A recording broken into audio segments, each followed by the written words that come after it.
Hello guys, welcome back to my channel. मैं निशा। आज मैं आप लोगों के लिए लेकर आई हूँ सीडीपी के most important question, junior level के बहुत ही इंपॉर्टेंट क्वेश्चन। चलिए स्टार्ट करते हैं।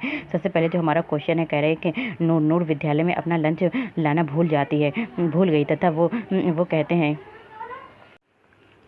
कहने के जो क्वेश्चन नंबर फर्स्ट है हमारा कि नूर विद्यालय में अपना लंच बॉक्स लाना भूल गई तथा ये कहते हुए तान्या से उसका लंच साझा करने के लिए कहा। तो उसने क्या कहा, नूर जो थी, नूर लड़की है, जो नूर है, विद्यालय में अपना लंच बॉक्स लाना भूल गई और साझा करने के लिए अपने फ्रेंड से कहती है कि मेरे संग आज साझा करो, तुम्हें आज अपना लंच मेरे साथ साझा करना चाहिए क्योंकि कल मैंने तुम्हारे साथ अपना लंच साझा किया था, मतलब साझा करके, शेयर करके खाया था।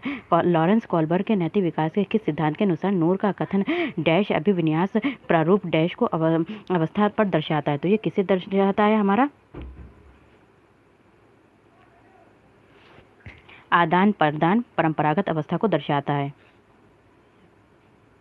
नेक्स्ट हमारा क्वेश्चन है समाज के विभिन्न, कह रहे हैं कि समाज में विभिन्न लिंगों के लिए उपयुक्त मानी जाने वाली प्रारूप विशेषताओं के बारे में जन सामान्य की अवधारणा को क्या कहते हैं? तो जन सामान्य की अवधारणा को क्या कहते हैं? हम क्या कहते हैं? जेंडर रोली बद्धताएं कहते हैं। नेक्स्ट हमारा क्वेश्चन है, क्वेश्चन नंबर 3 है कि कह रहे हैं कि हाल ही में पाठचर्या में ऐसी कहानियों को शामिल किया गया, जो हमारा कैरिकुलम है उसमें ऐसी कहानियों को शामिल किया गया है, शामिल करने के लिए विवेकशील प्रयास किए गए हैं, जिसमें पिता जो है वो क्या कर रहे हैं, पिता जो है घर के काम कर रहे हैं और माता जो है साहसी गतिविधियों को करती है, तो ये क्या हमें दर्शाता है? तो ये कदम जो है, ये कदम इसलिए महत्वपूर्ण है क्योंकि ये हमें बताता है, किस बारे में बताता है? ये जेंडर को,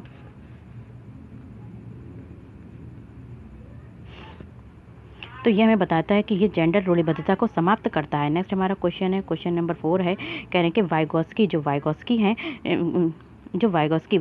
के अनुसार जब एक वयस्क बच्चे के निष्पादन के वर्तमान स्तर को सहयोग द्वारा विस्तारित करता है तो इसे क्या कहते हैं? तो क्या कहते हैं इसे, जो सहयोग द्वारा, तो इसे कहते हैं पाड़। जब बड़े बच्चे, किसी वयस्क द्वारा किसी छोटे बच्चे को सहायता दी जाती है तो उसको क्या कहते हैं? पाड़, या फिर हम कहते हैं ढांचा कहते हैं। नेक्स्ट हमारा क्वेश्चन है, क्वेश्चन नंबर 5 है, कह रहे हैं कि जीन पियाजे के संज्ञानात्मक विकास के सिद्धांत के अनुसार जो परिकल्पित निगमनात्मक तर्क होता है बच्चे में, जो होता है अमूर्त चिंतन करने लगता है, तो वो हमारी अवस्था कौन सी होती है? अमूर्त संक्रियात्मक अवस्था होती है। ये चौथी अवस्था है, ये इसका समय जो है 11 से ऊपर का है।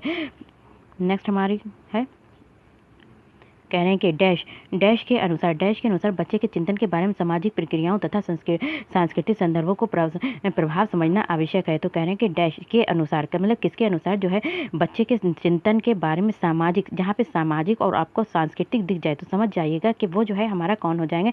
लेव वाइगोस्की हो जाएगा। नेक्स्ट हमारा वाइगोस्की ने जो सिद्धांत दिया था, सामाजिक सांस्कृतिक सिद्धांत दिया था। नेक्स्ट हमारा क्वेश्चन है, क्वेश्चन नंबर 7 है कि कह रहे हैं पियाजे के संज्ञानात्मक विकास के सिद्धांत से निहितार्थ, जो पियाजे के संज्ञानात्मक विकास के सिद्धांत से निहितार्थ निकालते हुए एक ग्रेड 6 to 8 से शिक्षक को अपनी कक्षा में क्या करना चाहिए? यहाँ पे पियाजे कह रहे हैं कि जो शिक्षक है 6 से लेकर जो उच्च प्राथमिक क्लास का शिक्षक है उसको अपनी कक्षा में क्या करना चाहिए? तो उसको अपनी कक्षा में जो है क्या करना चाहिए? ऐसी समस्याएं प्रस्तुत करना चाहिए जिसमें बच्चे जो है तर्क आधारित समस्या समाधान की आवश्यकता होती है। नेक्स्ट हमारा क्वेश्चन है, क्वेश्चन नंबर 8 है, कह रहे हैं कि हार्वर्ड गार्डनर, जो कह रहे हैं कि जो हमारा हार्वर्ड गार्डनर है,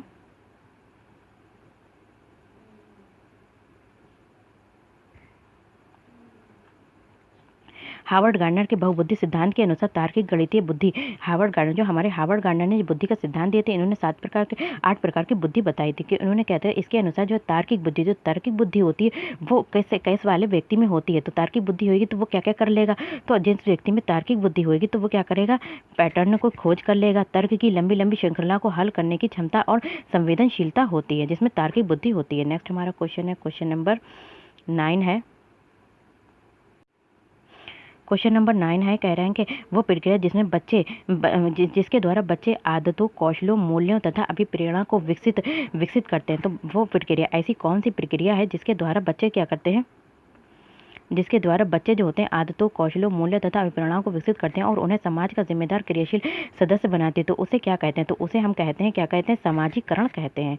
नेक्स्ट हमारा क्वेश्चन है, क्वेश्चन नंबर 10 है कि मानव विकास, जो मानव विकास के संदर्भ में जो है मानव विकास, मानव का जो डेवलपमेंट होता है ह्यूमन का, उसमें जो आनुवांशिकता मतलब क्या है? हेरिडिटी, और हेरिडिटी तथा पर्यावरण जो हमारा एनवायरनमेंट है की भूमिका के बारे में निम्नलिखित में से कौन सा कथन सही है? तो इसके बारे में जो कथन सही है वो हमारा क्या है?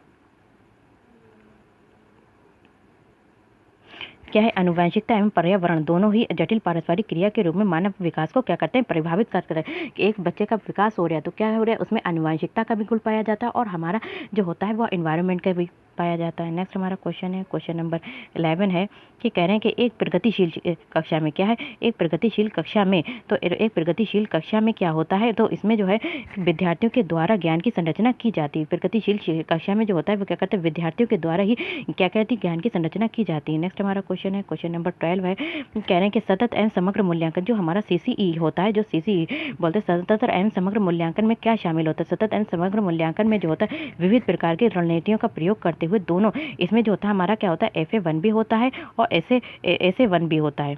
जो हमारे फॉर्मेटिव असेसमेंट होते हैं, जब हम पढ़ाते हैं उसके बाद बच्चों का आंकलन करते रहते हैं, और एक जो होता है पढ़ाने के लिए आंकलन होता है, और एक होता है पढ़ाने के जब होता है असेसमेंट, तो हमें सीखने का आंकलन होता है इसमें, और एक सीखने के लिए आंकलन होता है। नेक्स्ट हमारा क्या है? क्वेश्चन नंबर 13 है, आपकी कक्षा में कुछ विद्यार्थी, आपकी कक्षा का एक विद्यार्थी विभिन्न स्रोतों से बार बार ये बताता है, आपका विद्यार्थी, कक्षा का एक विद्यार्थी जो ये बार बार ये बताता है कि उसके सामाजिक वर्ग के लोग उसके शैक्षिक क्षेत्र में निम्न स्तरीय प्रदर्शन करते हैं। इस रूढ़िबद्धता एवं परिमाणिक रूढ़िवादी आशंका के प्रभाव को कम करने के लिए एक शिक्षक को क्या पहल करना चाहिए? तो शिक्षक को क्या पहल करना चाहिए इसमें से? तो उसे क्या करना चाहिए? तो उसे जो है क्या करना चाहिए? विभिन्न सामाजिक संदर्भों के रोल मॉडल से संबंधित कहानियां एवं उदाहरणों को प्रस्तुत करना चाहिए। नेक्स्ट हमारा क्वेश्चन है, क्वेश्चन नंबर 14 है, कह रहे हैं कि एक समावेशी कक्षा में शिक्षक को क्या करना चाहिए? जो समावेशी कक्षा है यानी कि इंक्लूसिव क्लासरूम, तो उसमें शिक्षक को क्या करना चाहिए? तो शिक्षक को हमारा क्या, एक समावेशी कक्षा में शिक्षक को क्या करना चाहिए? तो शिक्षक को ये विश्वास करना चाहिए कि प्रत्येक बच्चे, समावेशी कक्षा है, एक सभी बच्चे एक साथ पढ़ रहे हैं, एक छत के नीचे पढ़ रहे हैं, तो उसमें शिक्षक को ये विश्वास करना चाहिए कि प्रत्येक बच्चे में अपनी योग्यता एवं शक्तियों के अनुसार ही सीखने की क्षमता है। नेक्स्ट हमारा क्वेश्चन है, क्वेश्चन नंबर 15 है कि कह रहे हैं कि एक विद्यार्थी कक्षा में लिखित, कह रहे हैं कि एक विद्यार्थी है, तो एक विद्यार्थी छात्र कक्षा में निम्नलिखित लक्षण प्रस्तुत करता है। तो एक छात्र है आपकी क्लासरूम में, वो क्या प्रदर्शित कर रहा है? एक तो उसको पढ़ने के बारे में चिंता है, दूसरा वो शब्दों और अक्षरों को पहचानने में भी कठिनाई कर रहे हैं, ना तो वो शब्द पहचान पा रहे और ना ही कठिनाई पहचान पा रहे, और निम्न स्तरीय शब्दावली कौशल, उसके जो कौशल हैं, ठीक है, वो भी निम्न स्तर के हैं, और पढ़े हुए पाठ को समझने या याद करने में भी कठिनाई होती है। तो ये हमारा सब में काय में आएगा। ये सब चीज़ें जो होती हैं वो एक आता है अधिगम आवश्यकता वाला, इस तरीके का जो बच्चा है वो अधिगम आवश्यकता वाला विद्यार्थी कहलाएगा। नेक्स्ट हमारा क्वेश्चन है, क्वेश्चन नंबर 16 है कि कह रहे हैं एक शिक्षक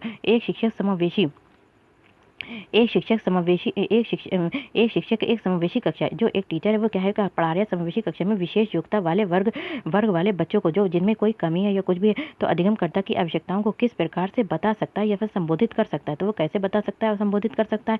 तो वो करेगा कि प्रत्येक विद्यार्थी के अधिगम के सशक्त पक्षों, जो भी उनके पक्ष हैं एवं कमजोरियों के विश्लेषण के आधार पर विशिष्ट अधिगम कौशलों को क्या करेगा? विशिष्ट अधिगम कौशलों को विकसित करना।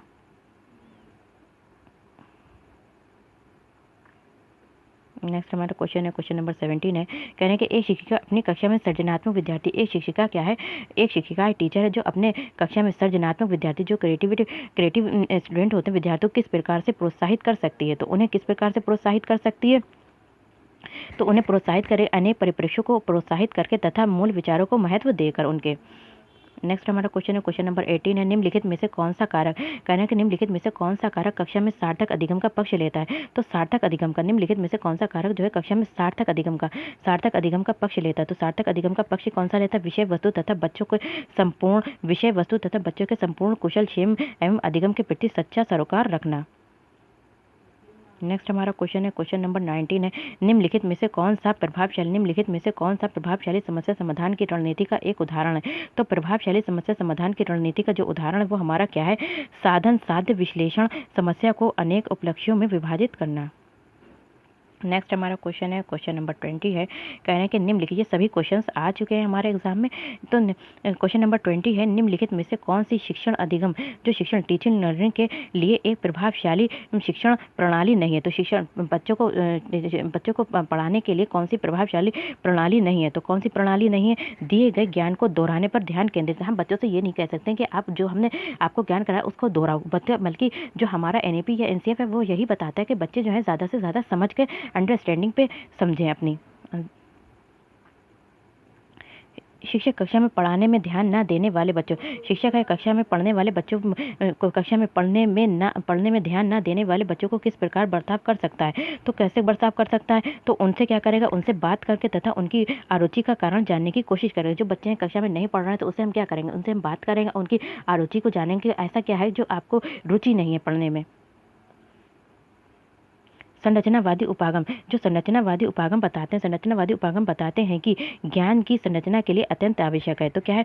हमारा विद्यार्थियों का जो पूर्व ज्ञान है वो ज्ञान की संरचना के लिए अत्यंत आवश्यक है। नेक्स्ट हमारा क्वेश्चन है, कह रहे हैं कि क्वेश्चन नंबर 23, बच्चे अनेक घटनाओं के बारे में, बच्चे जो होते हैं, बच्चे हैं यहाँ पे क्या करते हैं? अनेक घटनाओं के बारे में सहजानुभूत सिद्धांत की रचना करते हैं। इस पृष्ठभूमि में एक शिक्षक को क्या करना चाहिए? तो एक शिक्षक को यहाँ पे क्या करना चाहिए? संवाद के द्वारा बच्चों की इन अवधारणाओं को चुनौती देनी चाहिए। क्या करना चाहिए? संवाद के द्वारा बच्चों की इन चुनौती को अवधारणा देनी चाहिए। नेक्स्ट हमारा क्वेश्चन है, क्वेश्चन नंबर 24 है, संज्ञान और संवेग के बीच किस प्रकार का संबंध होता है। जो संज्ञान होते हैं और संवेग होते हैं, जो इमोशंस होते हैं, तो उनके बीच जो है हमारा कैसा संबंध होता है। तो कॉग्निटिव और इमोशंस जो होते हैं उनके बीच हमारा कैसा संबंध होता है? तो हमारा संबंध होता है, दो दिशीय संबंध होता है और दोनों के बीच एक गतिशील पारस्परिक क्रिया होती है। नेक्स्ट हमारा क्वेश्चन है, क्वेश्चन नंबर 25 है। कह रहे हैं कि निम्नलिखित में से कौन से कारक, कौन से कह रहे हैं, कौन सा नहीं कह रहे हैं यहाँ पे, कौन से कारक अधिगम को प्रभावित करते हैं। तो विद्यार्थी की अभिरुचि भी प्रभावित करती है, ठीक है, अभिरुचि भी प्रभावित करती है, विद्यार्थियों की संवेगात्मक स्वास्थ्य भी प्रभावित करता है, शिक्षा शास्त्रीय रणनीतियाँ और विद्यार्थी का सामाजिक एवं सांस्कृतिक संदर्भ, तो इसके सभी चीज़ें हमें प्रभावित करती हैं अधिगम को। नेक्स्ट हमारा क्वेश्चन है, क्वेश्चन नंबर 26 है, निम्नलिखित में से कह रहे हैं जो निम्नलिखित में से क्या है ज्ञान के सार्थक संरचना की प्रक्रिया का महत्वपूर्ण पहलू है। तो ज्ञान की सार्थक संरचना का महत्वपूर्ण पहलू हमारा क्या है? सामाजिक सांस्कृतिक क्रिया है। नेक्स्ट हमारा क्वेश्चन है, जब विद्यार्थी पुरस्कार यहाँ पे है क्या? जब विद्यार्थी पुरस्कार पाने की इच्छा से बार बार एक ही किसी गतिविधि को करने का निर्णय लेता है, क्या करता है कि जब बच्चा जो है वो कह रहा है कि हम ये गतिविधि करेंगे तो हमें क्या इसका पुरस्कार मिलेगा। जब विद्यार्थी पुरस्कार करने की इच्छा से बार बार गतिविधि करने का निर्णय लेते हैं, डिसीजन लेते हैं, जैसे कि एक प्रयोग का नियोजन एवं संचालन करना जो कि प्रत्यक्ष रूप से उस गतिविधि से संबंधित है नहीं है, जैसा कि एक स्टार या फिर बेस, तो ऐसी स्थिति में क्या संभावना उत्पन्न हो सकती है? तो यहाँ पे ऐसी स्थिति में जो संभावना उत्पन्न होगी कि अधिगम के प्रति भौतिकवादी अभिवृत्ति का विकास हो रहा है। तो अधिगम के प्रति जो है भौतिकवादी अभिवृत्ति का विकास हो रहा है। क्वेश्चन नंबर 28 है, कह रहे हैं कि बाल अवस्था की अवधारणा से क्या अभिप्राय है। जो बाल अवस्था है, हमारी बाल अवस्था की अवधारणा जो है उससे क्या अभिप्राय है। इसमें जो है समकालीन सामाजिक संरचनावादी मनोवैज्ञानिकों के अनुसार ये एक सामाजिक संरचना है। तो ये एक कैसी सामाजिक संरचना है। नेक्स्ट हमारा क्वेश्चन है, क्वेश्चन नंबर 29 है, निम्नलिखित में से कौन सी मध्य बाल अवस्था, निम्नलिखित में से कौन सी मध्य बाल अवस्था की विशेषता है। मध्य बाल अवस्था की विशेषता है, तो मध्य बाल अवस्था की जो विशेषता है वह उसमें क्या करता है, बच्चा अमूर्त रूप से, तो इसका जो आंसर होगा मध्य बाल्यावस्था। जो मध्य बाल्यावस्था की विशेषता क्या है, बच्चे क्या करते हैं, बच्चे तार्किक एवं मूर्त रूप से, बच्चे जो होते हैं तार्किक एवं मूर्त रूप से सोचना प्रारंभ कर देते हैं। नेक्स्ट हमारा क्वेश्चन है और लास्ट क्वेश्चन है कि कह रहे हैं कि परिवार एवं पड़ोस, जो परिवार है, पड़ोस है, परिवार पड़ोस बच्चों का सामाजिकरण का प्रक्रिया है। तो ये कैसी है, एक हमारी क्या है, प्राथमिक एजेंसी है। वीडियो पसंद आए तो like share subscribe my channel. Best of luck for your exam. Thank you. Have a nice day.